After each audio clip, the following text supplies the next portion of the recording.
नमस्कार। आज हम बात करने वाले हैं प्राइवेट क्रेडिट की दुनिया के एक बहुत बड़े फाइनेंशियल फ्रॉड की। एक ऐसी कहानी जिसने पूरी इंडस्ट्री को हिलाकर रख दिया है। ये कहानी है एक ऐसी साजिश की जहां सिर्फ कागजों पर एक पूरा का पूरा बिजनेस खड़ा कर दिया गया और फिर उसके दम पर करोड़ों डॉलर्स का लोन उठा लिया गया।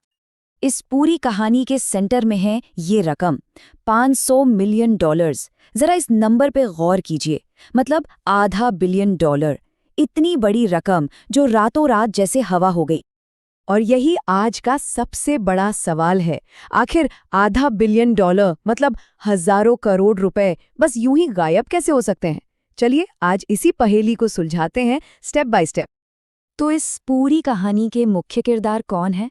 देखिए, एक तरफ हैं एंटरप्रेन्योर बंकिम ब्रह्म भट्ट से जुड़ी कंपनियां और दूसरी तरफ है बड़े बड़े लेंडर्स यानी कर्ज देने वाले, जिसमें ब्लैक रॉक से जुड़ी एक बड़ी प्राइवेट क्रेडिट फर्म HPS भी शामिल है। तो सवाल ये है कि कोई सिर्फ कागजों पर एक बिजनेस खड़ा करके $500 मिलियन का लोन आखिर ले कैसे सकता है? इस पूरी स्कीम को समझने के लिए हमें इसके तरीके को समझना होगा। ये पूरा खेल एसेट बेस्ड फाइनेंसिंग के कॉन्सेप्ट पर टिका था। अब ये क्या होता है? ये एक तरह का लोन है जिसमें कोई कंपनी अपने एसेट्स, जैसे कि उसके ग्राहकों पर जो पैसा बकाया है, जिसे अकाउंट्स रिसीवेबल कहते हैं, उसे गिरवी रखकर लोन लेती है। मतलब आसान भाषा में कहें तो ये अपने ग्राहकों के अनपेड बिल्स के बदले में पैसा उधार लेने जैसा है। तो ये पूरा फर्जीवाड़ा काम कैसे करता था? इसका एक बड़ा सीधा सा 4 स्टेप का फॉर्मूला था। सबसे पहला स्टेप, ऐसे कस्टमर्स बनाओ जो असल में हैं ही नहीं। दूसरा, इन नकली कस्टमर्स के नाम पर करोड़ों के फर्जी इनवॉइस यानी बिल बनाओ। तीसरा, इन बिल्स को असली दिखाने के लिए जाली वेरिफिकेशन का एक पूरा नेटवर्क तैयार करो। और आखिरी स्टेप, इन्हीं जाली कागजात के दम पर असली पैसा यानी लोन उठा लो। यहाँ असली और नकली का फर्क समझना बहुत जरूरी है। देखिए, एक असली बिजनेस में लोन असली कस्टमर की सेल्स पर मिलता है, जिसका कैश फ्लो आप चेक कर सकते हैं।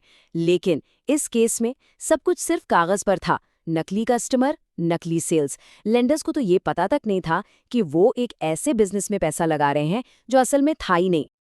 मतलब इस धोखे को सच दिखाने के लिए एक पूरी की पूरी नकली दुनिया खड़ी कर दी गई थी।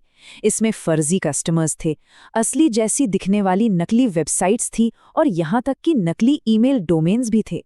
जाली कॉन्ट्रैक्ट्स के साथ साथ इंडिया और मॉरिशस जैसी जगहों पे कंपनियों का एक ऐसा जाल बिछाया गया था कि किसी को शक ही ना हो। सालों तक ये सब कुछ बिल्कुल परफेक्टली चलता रहा। लेकिन कहते हैं ना, हर साजिश का एक दिन पर्दाफाश होता है। आखिरकार एक छोटा सा धागा हाथ लगा और उसे खींचते ही ये पूरा का पूरा जाल बिखर गया। जरा इस टाइमलाइन पर नजर डालिए। माना जा रहा है कि ये धोखाधड़ी 2018 में शुरू हुई और सालों तक किसी की नजर में नहीं आई। फिर आया जुलाई 2024, जब HPS की एक इंटरनल टीम को कुछ ईमेल डोमेन्स पर शक हुआ। बस यहीं से मामला खुलना शुरू हुआ और अगस्त 2024 आते आते ब्रह्मभट्ट की कंपनियां दिवालिया हो गईं और उन पर मुकदमों की लाइन लग गई। और ये बात तो सच में हैरान करने वाली है। द वॉल स्ट्रीट जर्नल की एक रिपोर्ट के मुताबिक 2 साल के अंदर बिल वेरीफाई करने के लिए इस्तेमाल किया गया हर एक ईमेल कथित तौर पे फर्जी था। सोचिए इस धोखे का स्केल कितना बड़ा था। तो आखिर वो कौन सी एक छोटी सी गलती थी जिसने इस पूरे खेल का पर्दाफाश कर दिया? वो था एक संदिग्ध ईमेल डोमेन। असली डोमेन था @bix.com, लेकिन धोखे के लिए इस्तेमाल किया जा रहा था @bix-belgium.com। ये छोटा सा फर्क इन्वेस्टिगेटर्स के लिए एक बहुत बड़ा रेड फ्लैग बन गया। और फिर हुई असली पुष्टि जब इन्वेस्टिगेटर्स ने असली कंपनी बिक्स बेल्जियम से बात की। कागजों पर बिक्स को सबसे बड़े कस्टमर्स में से एक दिखाया गया था, लेकिन कंपनी ने साफ कह दिया कि उनका कर्ज लेने वाली कंपनी से कोई लेना देना ही नहीं है। बस यहीं से सारा सच सामने आ गया।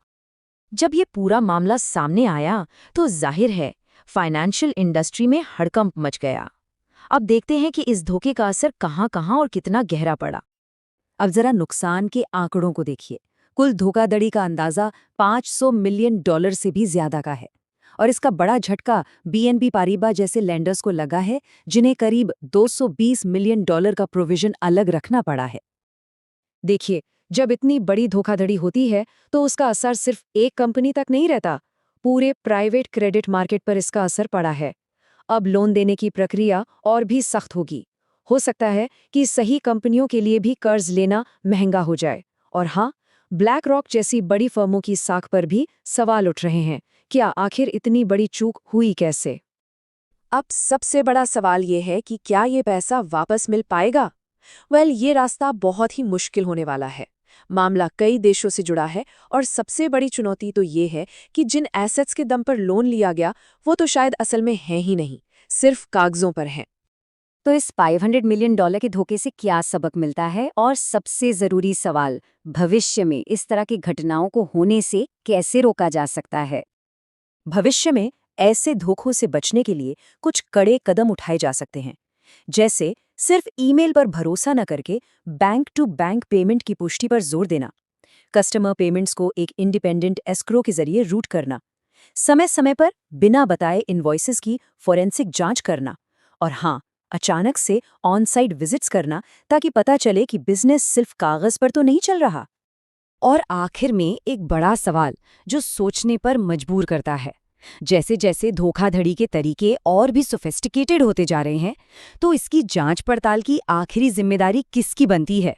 क्या ये लेंडर्स की जिम्मेदारी है, ऑडिटर्स की, या फिर इन्वेस्टर्स की? ये एक ऐसा सवाल है जिसका जवाब पूरे फाइनेंशियल सिस्टम को मिलकर ढूंढना होगा।